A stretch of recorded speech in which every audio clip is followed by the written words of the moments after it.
suis rendue à mon annexe.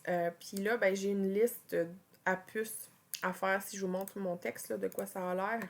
En fait, c'est qu'on a encore une description de chacun des revêtements de plancher avec les caractéristiques de chacun qui sont formulées dans une liste à puces.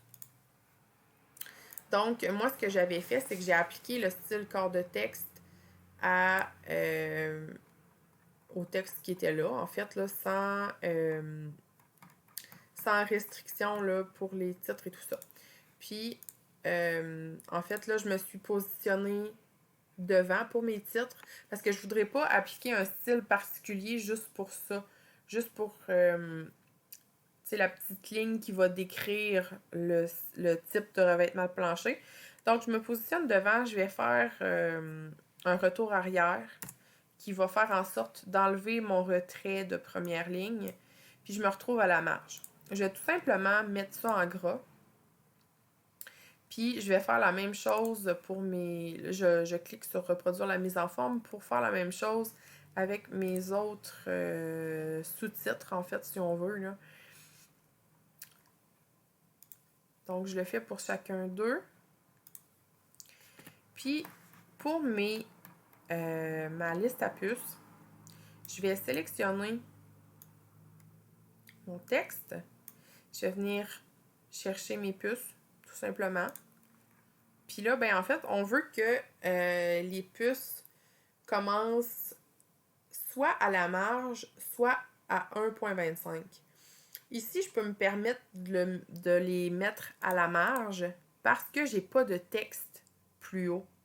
Si j'avais eu un texte plus haut, comme ici, par exemple, ben à ce moment-là, j'aurais fait commencer mes puces à 1,25 pour être égal avec mon retrait de première ligne. Comme là, je suis positionnée dans mon annexe, ben tout simplement, je suis venue jouer ici avec diminuer le retrait ou augmenter le retrait pour positionner mes puces à l'endroit où je veux les avoir. Donc ici, je vais me mettre à la marge tout simplement.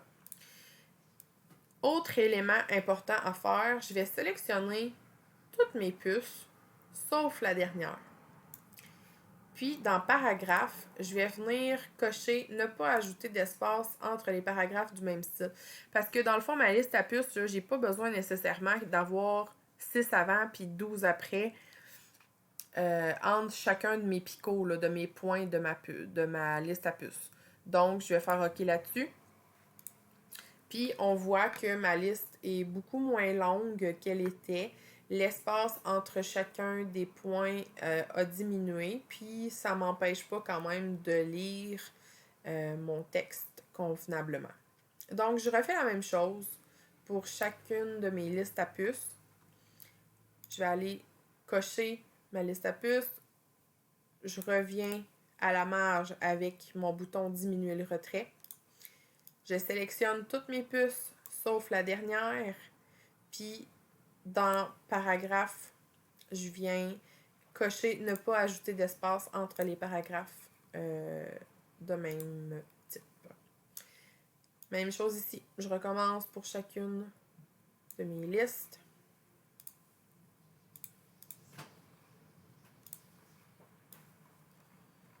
Donc, je sélectionne toutes mes puces, sauf la dernière. Ne pas ajouter d'espace entre les paragraphes du même style.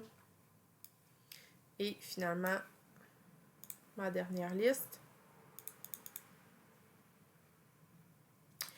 Et je sélectionne toutes mes puces, sauf la dernière, ne pas ajouter. Et voilà.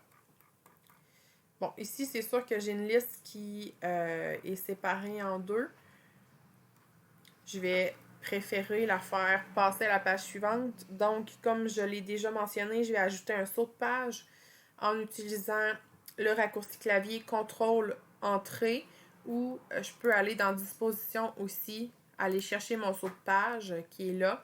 Mais encore une fois, je vous le répète, c'est très important de ne pas sélectionner saut de section, page suivante, parce que quand on va faire la numérotation, ça va nous créer des problèmes.